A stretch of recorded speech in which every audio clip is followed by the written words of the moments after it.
Alright guys, this might be exactly what the Vikings offense has been missing. Reports are coming out that Minnesota is getting ready to bring in a brand new running back. Someone young, explosive, and built to break tackles. And honestly, it's about time. Because let's face it, our running game this season has been one of the 3 worst in the entire NFL. Every defense we face already knows it. Stop the run, and you stop the Vikings.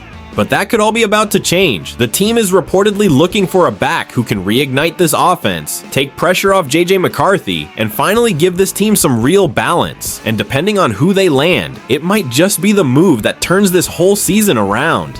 Before we get into it though, do me a huge favor, drop a like, subscribe to the channel, and help us reach our goal of 4,000 subscribers. Every single one of you helps this Vikings community grow, and I appreciate all the support.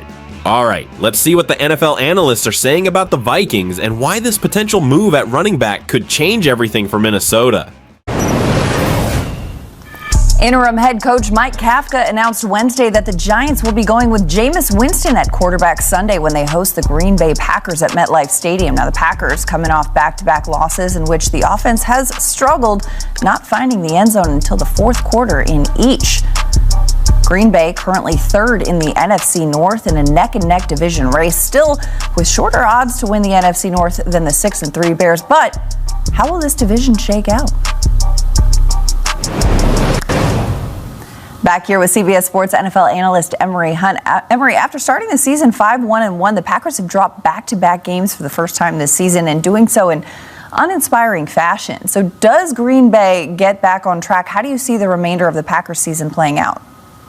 I think they will, Madeline. I do feel like we are in an era where people overreact to everything, every single moment, where we shouldn't know this much about each other and we shouldn't see everybody's opinion all the time, right? So I feel like because of that, people have overreacted to the Packers. They're still a very good team. When we look at their schedule, although I just laid it out perfectly why they're a very good team, they will take their L.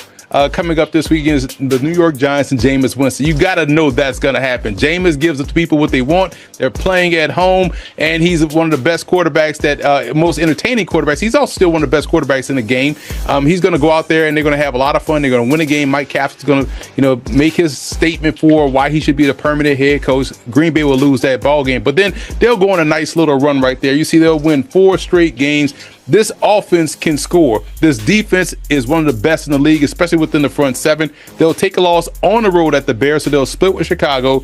They'll lose to the Ravens, and they'll go ahead on and just sweep the Vikings. They'll finish 5-3 the rest of the way. And I kind of like the way that season sets up for them going into the postseason. All right, so you've got the Packers sweeping the Vikings going forward. Let's talk about those Vikings. JJ McCarthy limited in Wednesday's practice with a hand injury that head coach Kevin O'Connell says isn't something to worry about. Now, the Vikes, with a division matchup in Week 11 taking on the Bears, can they gain ground in the NFC North, or how do you see the season finishing for Minnesota?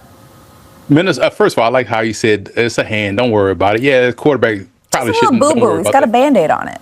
Okay, you'll be fine. I wonder if it's scratch and sniff too. So I like their defense, right? Their defense will keep them in ball games. They are a pesky, aggressive defense. That defense will have them playing a lot of tight contests. So therefore, they do have a shot to go on a run and make the postseason. The question is, and has always been, what are you going to get out of JJ McCarthy long term? So when we look at the schedule, the last 8 games, I think because they can play really well on defense, they'll be in a lot of tight games. And JJ McCarthy has that ability to play better in those high leverage moments. We've seen them do it a couple of times this year, but they'll lose 3 straight because that's 3 tough games against the Bears, the Packers, and the Seahawks. They'll beat the Commanders. They'll go on the road and outscore the Cowboys, and they'll beat the Giants on the road before getting that coal in their stocking against the Lions on Christmas Day and losing to the Packers. So they'll finish the season 3-5, outside looking in, but the defense will have them in every ball game on that schedule.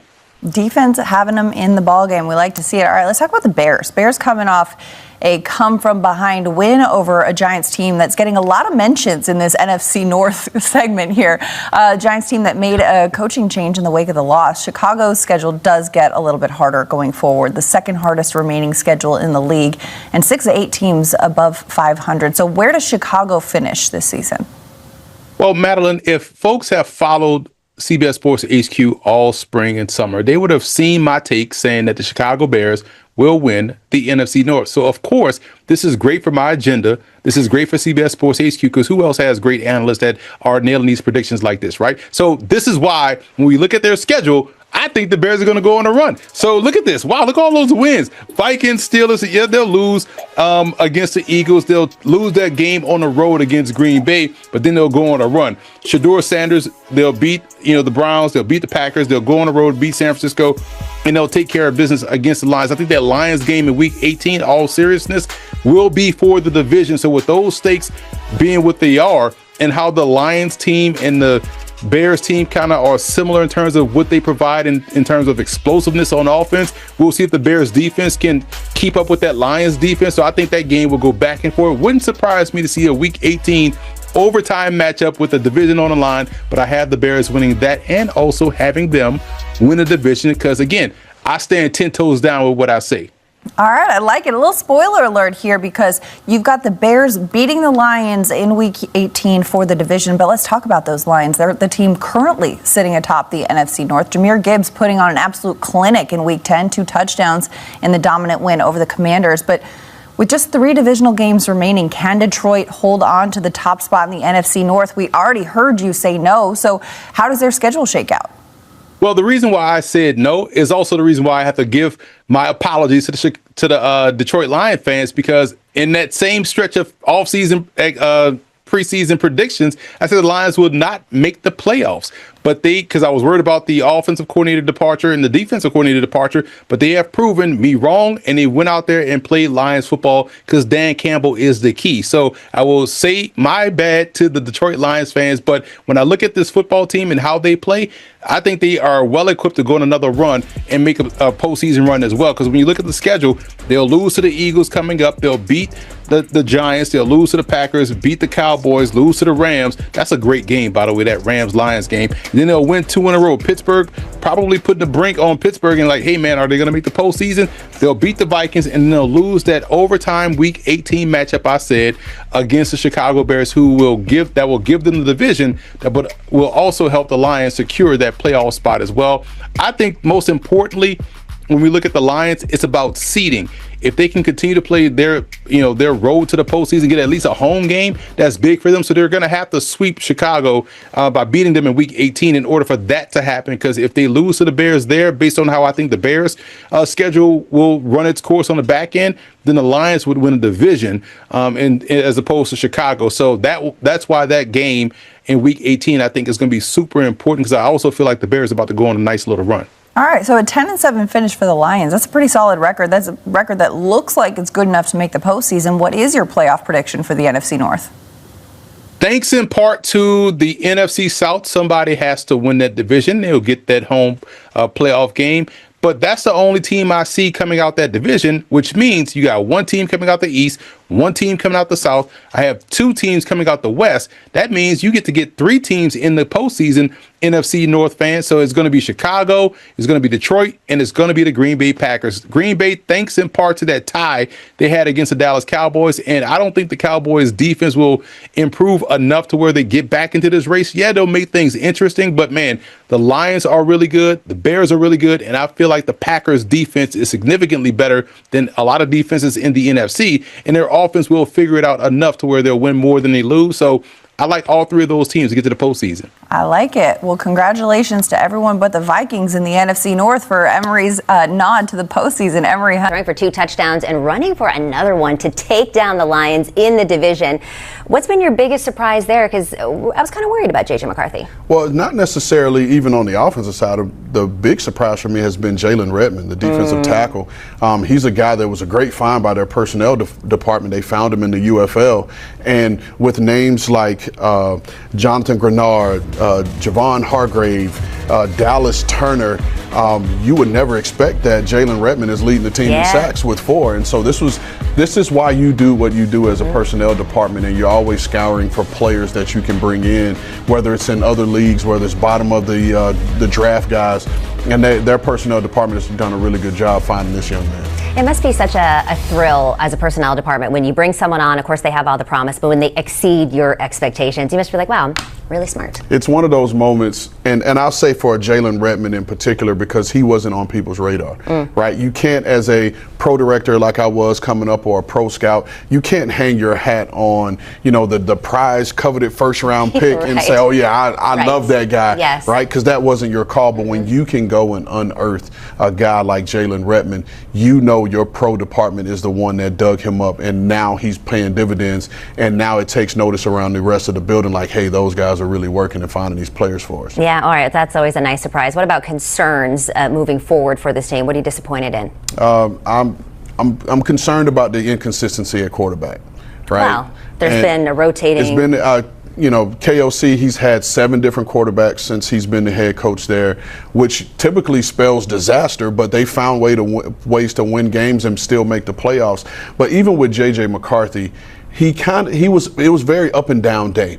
He had some throws where you're like, okay, we see it, and some scrambles, and his ability to run, you mentioned, but he had a couple throws where it's like, all right, what are we doing here? Yeah. And he has this really bad habit of, especially when he's fleeing the pocket, to jump and pass. He's got to learn to keep his feet on the ground, because what that leads to, a pass is sailing, and then now hopefully there's no one back there, because, well, like we say all the time, tips and overthrows, got to get those, and those lead into interceptions. So he's got to become more consistent if the Minnesota Vikings want to make it to the tournament. But some of those are growing pains, right? Because he was injured his first season. He was injured again this season. So hopefully he can figure that stuff out and do well. And if anyone can get the most out of a quarterback, as you said, it's Kevin O'Connell and Kyle Shanahan. All right, let's talk about those Bears, because how about...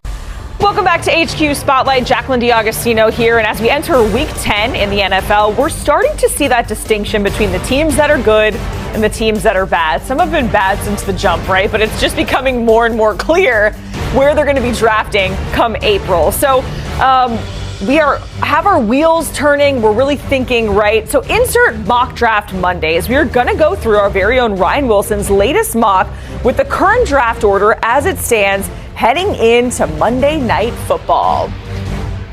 All right, let's welcome in our NFL draft analysts, Ryan Wilson and Mike Renner. And as mentioned, going to go through Ryan's latest mock. And currently, the Saints are picking number 1 overall. Ryan, it's becoming more and more clear that they need a quarterback. And it's interesting because with this quarterback class, there's no clear-cut number 1 guy. There's no Joe Burrow, if you will, right? So what do you have them doing number 1 overall, as we do know that they need a quarterback? Yeah, you keep saying that, Jacqueline, and Tyler Shuck is doing his best. He just had his very first start, went up against a really good Rams defense, and it went about as you might expect it to go. Mock Draft Monday rolls on, and we are currently at pick number 15, where the Minnesota Vikings are on the clock. Ryan Wilson, what move do they make here in this latest mock draft? Yeah, I mean, Cowboys fans might be angry at pick 14 that Jeremiah Love didn't go there, but he does go at pick 15, though you wouldn't have known it to watch the way that running game worked yesterday for the Vikings against the no-show Lions. Look, get J.J. McCarthy all the help he can, although he was absolutely slinging it. It was great to see that in his comeback, playing his 3rd game in a year plus. But you get him help in the backfield. Jeremiah Love continues to have a fantastic season. That running game in Notre Dame has been lights out with him and Jadarian Price as well. But we know what he can do on the ground. He's effective as a receiver. All options to help a young quarterback. He may be gone by pick 15, but if he's there, it will be certainly something that the Vikings have to think about. Aaron Jones was pretty good yesterday, but he's battled injuries and he's older. Jordan Mason is a good backup, and I think Jeremiah Love gets you over the hump in the running back room. Yeah, that stat line at the bottom of the screen is absolutely insane and tells you all that you need to know, right, from his performance this season. Let's go to the Panthers. They have the number 16. All right, guys, that's going to wrap it up for today's video. But now I want to hear from you. What do you think about the running back the Vikings are reportedly looking to bring in? Do you think he's the kind of explosive, tackle-breaking playmaker this offense needs? And more importantly, do you still believe this team can make a push for the playoffs? Drop your thoughts down below in the comments. I love reading what you guys have to say, and your takes always make the discussion even better. And hey, if you enjoyed the video, make sure to hit that like button, subscribe to the channel, and help us reach our next big goal of 5,000 subscribers. Your support means everything and keeps this Vikings community growing stronger every week. I'm Victor. This is Report Vikings, and as always, Skol Vikings.